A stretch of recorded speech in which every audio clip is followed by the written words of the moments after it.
York is a great city, and it is one I find myself going to time and time again.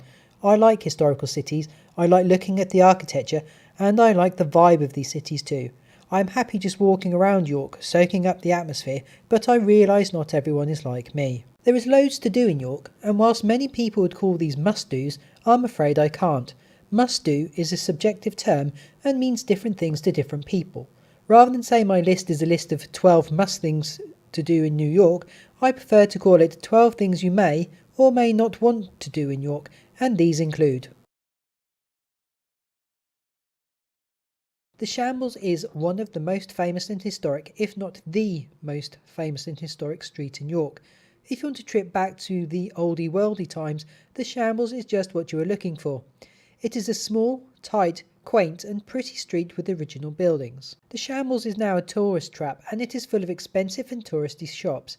I have seen photos of the Shambles devoid of people, but it is never like this. This street is always rammed full of tourists all day, and there is no let-up. A walk down the Shambles is going to involve lots of people dodging, and if you think you are going to get photos without strangers in them, you better think again, because it's not going to happen. Unless you point your camera up at the sky, that is. Even though the Shambles is exceptionally busy, I think it is still worth a visit.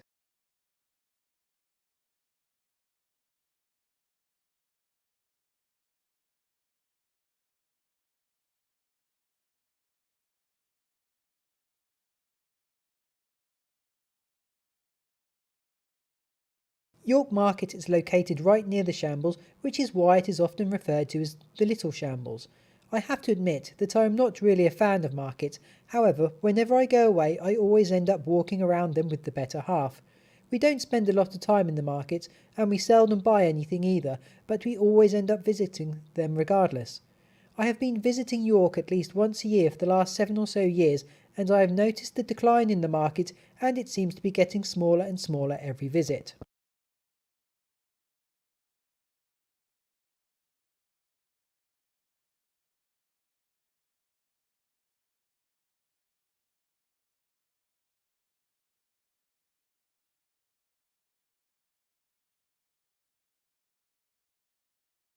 The shop with no name is basically a shop dedicated to Harry Potter merchandise, and it is located in the Shambles, which is the perfect location for it. The queues outside the Harry Potter shop when I last visited York just under a year ago were huge, and I couldn't be bothered to wait for however long just to be coerced into buying some Harry Potter memorabilia I didn't really need or really want, so I gave it a miss. This time, there was no queue for the shop, and whilst it was busy inside, there was plenty of room to get in and have a good look around. As I expected, the shop is full to the rafters of mugs, stationery, clothing, notebooks, keyrings, wands and the like. The item that caught my eye was a chess set based on the one used in Harry Potter and the Sorcerer's Stone, but the eye-watering price tag soon made me see sense. The shop with no name is a must-see for Harry Potter fans, or if you need to buy a gift for a Harry Potter fan, just expect to dig deep.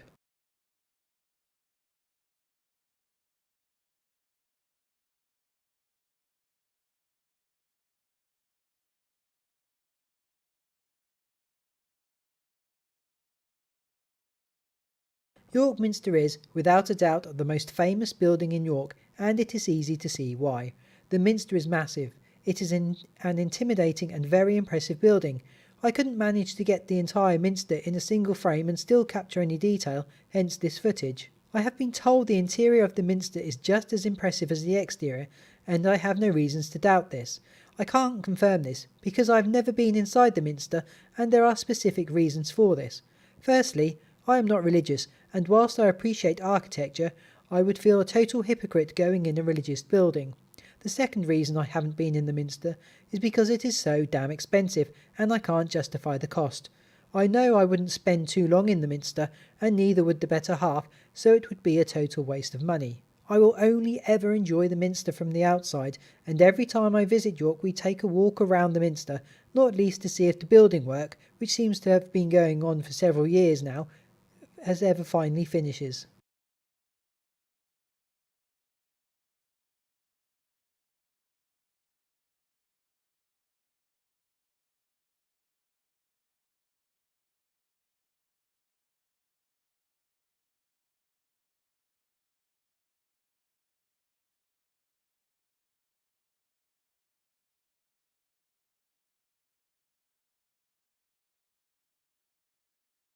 You need to eat during a trip to York, so next on the list is somewhere to satisfy hunger cravings.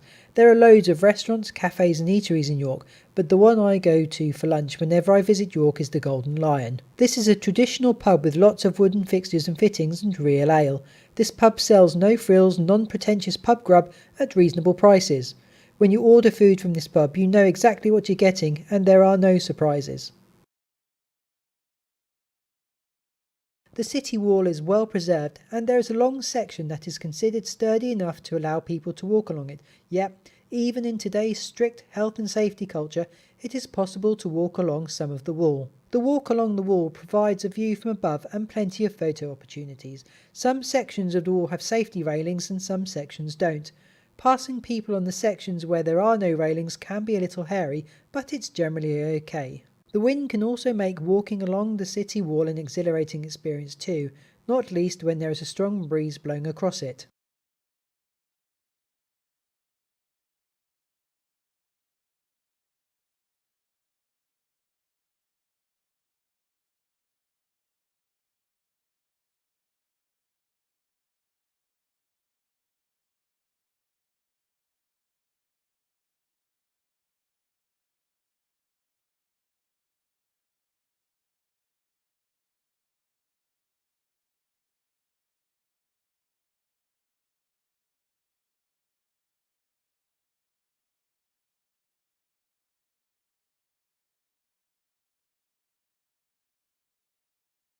The York Railway Museum will make all rail enthusiasts wet their pants, and even if you don't have a passion for trains and locomotives, the Railway Museum is still worth a look. The main reason I visited the Railway Museum was to see the Japanese bullet train purely out of interest, and whilst I wasn't overly impressed with the bullet train, I was impressed with the other trains and locomotives in the shed. The York Railway Museum is advertised as being free entry, but on entry you pass a manned desk asking for a donation, and a recommended donation of £5 at that.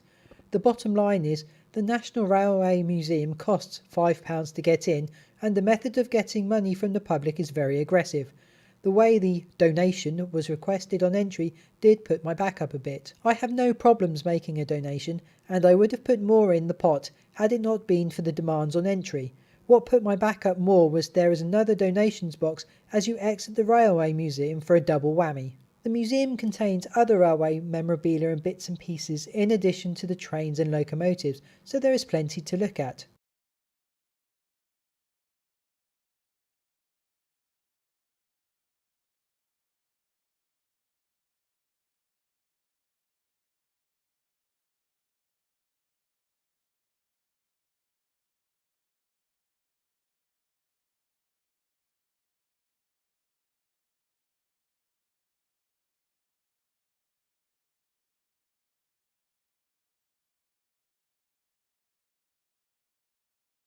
Here's some stills of a small sample of the trains you can see at the Railway Museum.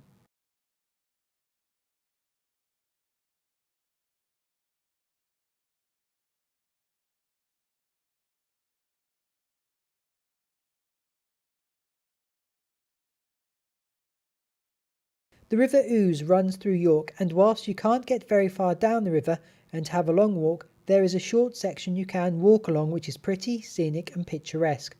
I have done the short walk along the River Ouse many times, yet I never tire of it, and whenever I visit York I will take a stroll along the river.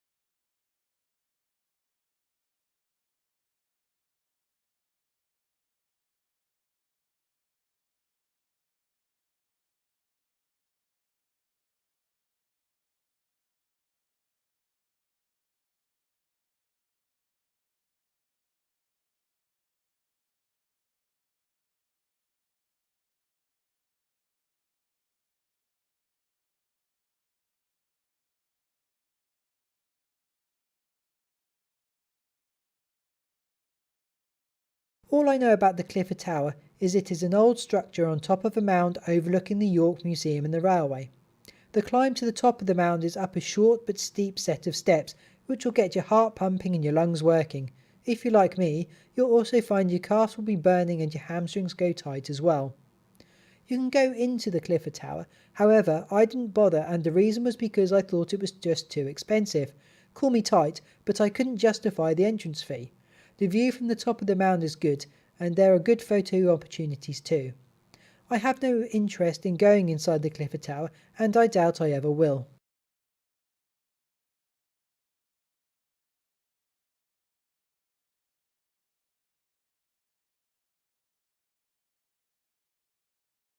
There are loads of shops in York, and if you want a bit of retail therapy you can fill your boots in York. What I have noticed about York is the shops are your typical high street chains with nothing special or different. In my opinion, there are more interesting things to do in York, and better ways to spend your time, but then not everyone is going to agree with me. I wasn't sure whether to put shopping on my list of things to do in York, but I realise and appreciate many people do like shopping, hence I thought I'd better include it.